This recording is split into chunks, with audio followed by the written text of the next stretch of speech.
النهارده مش هتبقى وصفة، هتبقى تحفة فنية، ومع ذلك هنعملها في منتهى السهولة والبساطة بأسرار إن شاء الله هاعرفها لكم، أسرار المحلات الكبيرة في الكريمة، وإزاي نعمل الكنافة صح زي ما بنشوفها بالضبط في المحلات، تدينا نفس الطعم والشكل ويمكن أحلى.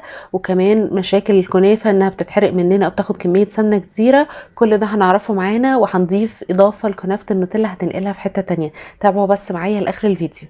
نبدأ بالكنافة بتاعتنا. للأسف عذرا يعني أنا ما صورتش الكنافة من الأول، اكتشفت إنها ما بتتصورش، بس أنا كل اللي أنا عملته إن أنا جبت نص كيلو من الكنافة، حطيت عليه نص كوباية سمنة أو كوباية إلا ربع بالظبط، وحطيتها في الفرن وشغلت المروحة كمان، ده لو متاحة. وكل 5 دقايق كده بطلعها أقلبها لحد ما توصل للون الجميل ده.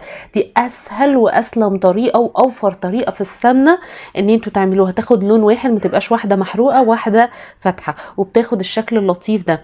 هاجي بقى دلوقتي اسقيها بشربات تقيل ساقع من بعيد من فوق زي ما انتم شايفين كده، سرسوب بسيط جدا، ما تكتروش شربات عشان ما تطراش. وهقلبها كويس قوي بمعلقه فشوكه، وبكده تبقى جاهزه عندي اقدر استخدمها. وكمان ممكن نحتفظ بيها في علبه وتقعد معانا فتره طويله، ما بيجرالهاش اي حاجه. بس لو هنحتفظ بيها فتره ما نحطلهاش الشربات، نحط الشربات وقت الاستخدام فقط. تمام. تعالوا بقى نجهز معانا الكريمه. ده بالظبط نص كيلو من الكريمه اللباني. دي كريمه لباني بس هي نباتي مش حيواني، عشان كده تقدري تضربي فيها براحتك بقى من غير ما تفصل. بتدي طعم حلو جدا، طعم الكريمه الفاخره اللي بتلاقوها في المحلات، موجوده عند كل مستلزمات بتوع مستلزمات الحلواني. مش موجوده، استخدموا اي نوع كريم شانتيه او كريم شانتيه باودر بترتاحوا له.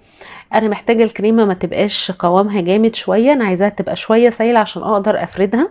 هجيب القالب بتاعي واحطه في كيس تلاجة او كيس حلواني زي ما انتم شايفين، ودي اسهل وانضف طريقه واسرع طريقه تخلينا نعمل القالب نركبه ويبقى شكله، يعني الشغل يتعمل بنظافه كده، وكمان اسهل جدا في الشغل. هحط طبقه خفيفه قوي من الكريمه تحت، او ترتيب الطبقات ده بقى يعني زي ما تحبوه، ده بتاعكم، بس انا بحب لازم احط طبقه من الكريمه تحت. هحط بقى طبقه كويسه من الكنافه وما اضغطش عليها، انا عايزاها مفرفطه كده، مش عايزه اكبسها. لقيت ان احسن طريقه ان انا احط بايدي، وانا كمان بحط في ايدي بفركها كده عشان تتفرط من بعضها ويبقى دخلها هوا، وبتفضل مقرمشه لوقت طويل. شايفين لونها زي الذهب، لونها ممتاز، مفيش واحده محروقه واحده فاتحه. ما استخدمنا انا استخدمت والله على النص كيلو كله نص كوبايه او كوبايه الا ربع من السمنه. لو حمرتوها فوق على البوتاجاز مستحيل تاخد كمية السمنة دي وممكن تتحرق مننا. تمام. هحط كمان طبقة من الكريمة. في ناس بتضرب مانجا مع الكريمة، بس انا بحب اللون الابيض بتاع الكريمة، خاصة ان دي كريمة لباني وطعمها عامل زي القشطة، طعمها حلو قوي. انا بستخدم النوع اللي هو اسمه لاكتوفيل، هبقى اوريهولكوا. موجود زي ما قلت لكم عند بتوع مستلزمات الحلواني. مش موجود تقدروا تستخدموا الكريم الشانتيه باودر او في لباني باودر، وتضيفوا له قشطة او من غير خالص، تضربوه بلبن متلج. تمام. حطيت طبقه من الكريمه، طبقه من الكنافه، هحط دلوقتي طبقه من قطع المانجا. قطع المانجا دي انا في موسم المانجا كنت مفرزاها عندي، مقطعاها مكعبات كيوبس كده، وبفرزها في علب عندي في التلاجة، وبتطلع من الفريزر تتحط في مصفى واستخدمها عادي. حاولوا تفرطوا المانجا كده وتحطوها على الجوانب عشان تبقى باينه من الطبق في الاخر، بتدينا شكل شيك قوي وشكل احترافي زي ما انتم بتشوفوها في المحلات. حطيت طبقه من المانجا زي ما انتم شايفين.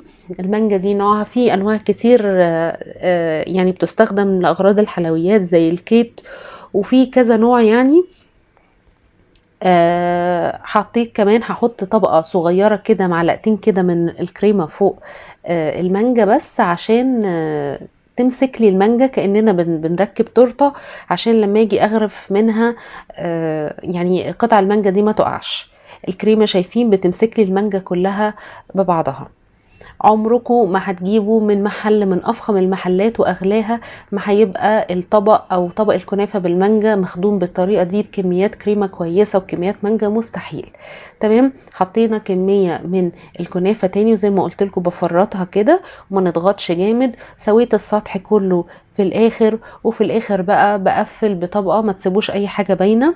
في الاخر بقفل بطبقة من الكريمة سهلة جدا بسيطة، اي حد يقدر يعملها، اي حد مبتدئ. هي عبارة عن طبقات متبادلة من الكنافة والمانجا والكريمة. قفلت بطبقة من الكريمة وبعمل روزتات كده من فوق. دي الروزتات دي بقى كريم شانتيه كده عشان تبقى قوامها ماسك وجامد شوية عن الكريمة اللباني اللي انا مستخدماها في الطبق. بعمل روزتات كده منها تبقى شكل كويس، وبقفل بيها الطبق وتبقى سور. وفي النص بقى هحط المانجا بتاعتي. عايزه اقول لكم المانجا دي كنافه المانجا لازم تبات عشان يبقى طعمها حلو. كل ما تبات كل ما تبقى احسن. لو هنعملها يستحسن يعني لو عندنا ضيوف او لتاني يوم يستحسن نعملها من بالليل ونبيتها، او على الاقل تقعد 4 ساعات في التلاجة عشان الطبقات كلها تاخد من بعض وتحسوا بطعمها فعلا. هحط دلوقتي قطع المانجا، وحاولوا تحطوها بشكل لطيف كده متساوي يعني تبقى شويه عاليه كده والمكعبات تبقى باينه عشان يبقى شكلها حلو. رصيت بقى المانجا زي ما انتوا شايفين.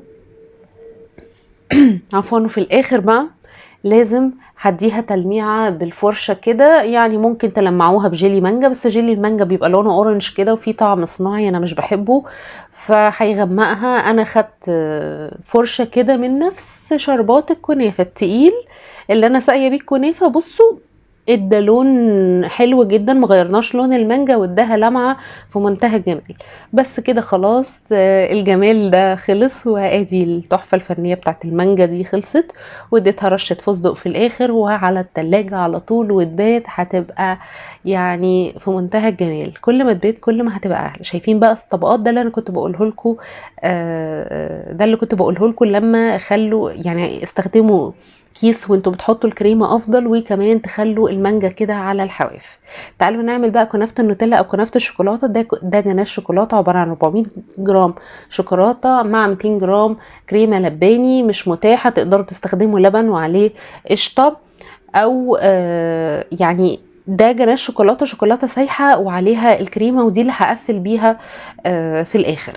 باقي كميه الكريمه خدت معلقه من الجناش بعد ما برد او تخن، وهضربها مع الكريمه، وهحط كمان معلقه كبيره او معلقتين من النوتيلا، لان النوتيلا صعب طبعا ان احنا يعني نفردها على الوش كده الا لو اتخففت بزيت او حاجه. لكم ان تتخيلوا بقى طعم الكريمه دي، الكريمه اللباني مع الجناش الشوكولاته مع النوتيلا. حطيت كمان 1-2-3 بندق وضربتهم كلهم مع بعض. مش ممكن على الطعم، مش ممكن على الجمال، حقيقي جميله جدا وفخمه. هنديها ضربه بقى زي ما قلت لكم. هكتب لكم المقادير كلها. كمان الشوكولاته الكريمه بقول لكم بديلها ممكن نستخدم نص كوبايه لبن مع نص كوبايه قشطه، او ممكن حتى الكريم شانتيه الباودر. هنكرر بقى العملية، مش هطول عليكم. حطيت طبقة من الكريمة تحت وطبقة من الكنافة، وهنا هيبقى فيه بس إضافة هتاخد الكنافة النوتيلا دي في حتة تانية هقول لكم عليها دلوقتي. اهو طبقة كريمة، طبقة كنافة، طبقة كريمة تاني. هنحط ايه بقى دلوقتي؟ هحط طبقة من كيك الشوكولاتة. ده كان كيك جاهز عندي اهو. لازم احطه كده. هنا بقى هضغط كويس جدا وهسقيها ب ده لبن عليه معلقتين كاكاو محلى اللي هو بتاع الاطفال ده، بيديها طعم حلو قوي. هسقيها كويس بالفرشه، هغرقها شويه. ما تستغربوش الكيك مع الكنافه لا يعني في الاخر في الطبقات بقى اما تقعد في التلاجة كام ساعه كده وتيجوا تغرفوا منها هتحسوا كده بطعم اللي هي تورته على كنافه على، يعني هي كلها هتبقى بتدوب فعلا وهتبقى فعلا طعمها حلو جدا. حطيت بقى طبقة صغيرة برضو من الكريمة على الكيك تاني عشان أتوه الكيك في الكريمة كده. وفي الآخر برضو حطيت طبقة من الكنافة. شفتوا لون الكنافة عامل ازاي؟ فعلا كل حبة جنب التانية واخدة لون واحد، مش متحروقة، ما خدتش كمية سمنة كبيرة، وكمان سهلة، ما خدتش اي وقت، خدت ربع ساعة في الفرن بس. كل 5 دقايق طلعوها قلبوها وبصوا عليها وقلبوها بمعلقة وشوكة كده، هتاخدوا احلى نتيجة. خلاص بقفل في الاخر بطبقة الكنافة. هنا بقى الطبق ده انا بضغط مش زي الكنافة بالمانجا. وهحط برضو هقفل بطبقة من الكريمة، وفي الاخر هحط الجناش الشوكولاتة اللي احنا كنا عملناه مع بعض اهو. عشان كده كنت بقول لكم انا حابه الكريمه تبقى سايله شويه. وادي جناش الشوكولاته، مش مهم لو انا محتاجاه يبقى تقيل شويه زي ما انتم شايفين، ما يبقاش سايل عشان ما يدخلش في الكريمه، لان احنا مش بنصب على تورته. فهحط بقى الجناش بتاعي. وعلى فكره هو فاض منه نص كيلو الكنافة، عمل لي القالبين دول وهم مش صغيرين، كمان فاض كمية كنافة تعمل لي قالب تالت. يعني نقدر نقول ان كمية الكنافة دي ممكن تعمل لي 3 قوالب من الشكل اللي انتوا شايفينه ده. خلاص هفرد بقى الجناش كويس كده، وزينتها بس كده ايه بحاجات بسيطة، انصاف من البندق. حقيقي الاتنين احلى من بعض، سهلين مفهومش اي حاجة. هي طبقات متبادلة من الكنافة والكريمة مع الجناش، مش اي حاجة. مهما كلفناها في البيت عمرها ما هتبقى زي ما نشتريها من بره، طعم ونظافة. ادي حطيت انصاف من البندق وخطوط كده من برضو الجناش او الشوكولاتة، وهقفل. نضفت الحواف كويس وهقفل بالحروف بالكنافة المتحمرة زي ما انتوا شايفين. بيتوها في التلاجة واستمتعوا بيها، هتشرفكم قدام ضيوفكم. طعمها في منتهى الجمال. ما تنسوش ضروري اي فاكهة او المانجا لازم تلمعوها بطبقة عازلة عشان ما تتبلش ويبقى شكلها حلو، سواء جيلي سواء الشربات بتاع الكنافة، اي حاجة من دي. وادي شكلها حقيقي جميلة، جربوها. مستنية رأيكم في الكومنتس. اي سؤال انا معاكم. قلت لكم على بدايل الكريمة اللباني، قلت لكم يعني اي سؤال انا معاكم. جربوها. لو وصلتوا اللحظة دي من الفيديو ما تنسوش اللايك والشير، واشتركوا في القناة لو مش مشتركين. هتشوفوا وصفات حلوة وترندات رمضان في الحلويات الفترة الجاية ان شاء الله. جربوها هتعجبكم جدا جدا ان شاء الله. شايفين الطبقات من الجنب؟